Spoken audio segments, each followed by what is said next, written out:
දැන් මෙහෙට මේ නායෑම සිදුුනේ මේ සාමාන්‍ය කී විතර වගේද? කියන්නේ දවල් වරුවේද? ඉස්සෙල් දවසේ වැස්සා. ටිකක් පොඩි පොඩි පහුරු ආවා. දෙවෙනි දවසේ තමයි ඔහම ගෙවල් කඩාගෙන ගියේ. දෙවෙනි දවසේ ගෙවල් කඩාගෙන ගියා. මිනිස්සු මේ අයින් වෙලා හිටියේ පොඩ්ඩක් අවධානය තිබ්බා. අවධානය ගෙවල් වලින් අයින් වෙලා වෙන ගෙවල් වල හිටියා. ඒකෙන් නැත්තම් මේ මිනිස්සු බර ගන්න මැරෙනවා.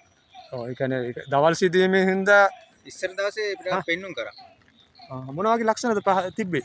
කියන්නේ වැස්ස තදට ආවා, පහුරු කඩාන ආවා. ඊට පස්සේ පොඩ්ඩක් අවධානය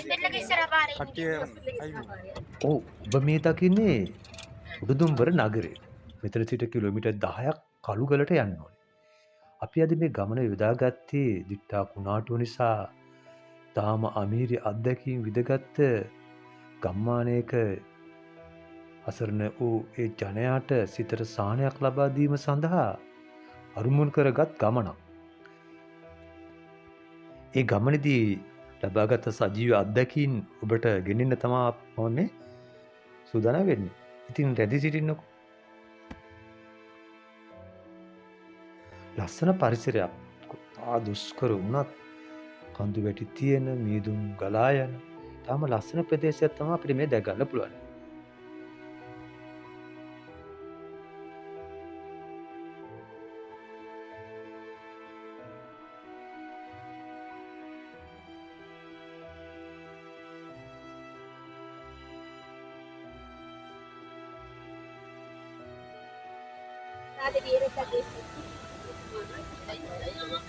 මේ සුන්දර ගම්මානයේ මිනිසුන් කාටත් හිරිහැරයක් කරදරයක් කරන අය නොවේ. ඔවුන් ස්වයං පෝෂිත ආර්ථික රටාවක් තුළ තමයි ජීවත් වෙන්නේ. ගම තුලින්ම තමන්ගේ නිෂ්පාදන ටික කරගෙන. ඒත් මේ දැඩි කුණාටුව ඔවුන්ගේ ජීවිතයට ලොකු අතුරු පහරක් වුණා. ඔබ මේ දකින ඉදිරියේදී හම්බ වෙන ඒ තලගුණේ ගම් ප්‍රදේශයේ ඈත තියෙන කඳු වැටියක් මහා දෝංකාරයක් දීගෙන බිඳගෙන ඇවිත් මේ තනිතලා භූමියේ තිබුණ ගෙවල් ටික විනාශ කරගන්නවා. ඒ අවස්ථාව අපිට දැක ගන්න පුළුවන් වුණා මේ කඩුගලට යනකොට. බලන්නකෝ වටපිටාවේ සිදුවලා තියෙන ඒ ව්‍යසනය.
ඔව් මේ ඔබ දකින්නේ චූලාගේ පාසල මේවත් පහු කරලා තමයි අපි යන්නේ දැන් මේ කළුගල පන්සල පිටි කළුගල ගම්මානයට. තා කෙටි දුරක් තමයි අපිට යන්න තියෙන්නේ. යන්කු ඉස්සරහට. යන්න. ගුරුවරු ඉන්නේ දුෂ්කර පාසල් තියෙන්නේ දුෂ්කර සේවය. මෙහරි දීලා මේ මෙතන ගම් කුඹුරක් ගිහලා තියෙන්නේ නේ. ඔව් දැන් මේ අපි යන්නේ ක්‍රමක්‍රමෙන් කළුගල ගම් ප්‍රදේශයේ පිටි විහාරස්ථානෙට. මේ විහාරස්ථානයේ තමයි එදා අමීරි අධ්‍යක්ෂින් විදගත් අය නතර වෙලා සිටින්නේ. අපි වුන් සමග කතා බහ කළ ආකාරය ඒ අධ්‍යක්ෂින් විදගත්තේ කොහොමද කියන එක තමයි දැන් මම මේ ඔබට ගෙනෙන්නේ. අපි උන්ගේ හඬට ඇහුම්කන් දෙමුකෝ ඉතින්ට ගිහිල්ලා.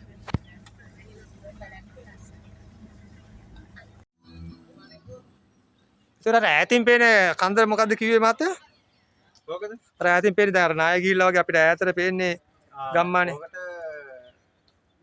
මේ ගම්මානේ. කළුගල එතකොට කළුගල කොස් දාන්න. දැන් ওই ගම්මානේ තමයි මේ නායක එක ගම්මානයක් නේ. ඔය පේන ඈත ගම්මානේ. ඔව්. මෙතන ඉඳන් මේ පන්සලේ නම මොකද්ද? කළුගල පන්සල. කළුගල පන්සල. මේ කළුගල පන්සලේ ඉඳන් කිලෝමීටර් කීයක් විතර වගේ තියෙනවද ඔය ස්ථානට යන්න? කිලෝමීටර් 4ක් විතර. 4ක් විතර තියෙනවා නේද?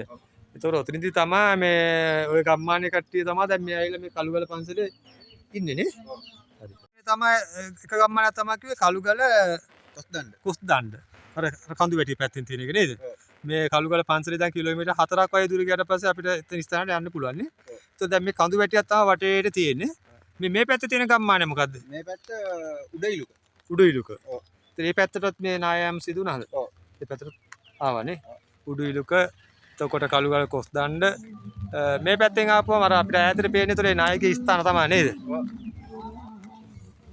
මට කියන්නකෝ සාමාන්‍ය දැන් ඔයාලට දැන් වයස සාමාන්‍ය දැන් අවුරුදු මට 39. 39ක් කියනවා දැන් මේ කාලේට මේ වගේ සිදුවීමක් අත්දැකීමක් ලැබලා නැහැ නේ.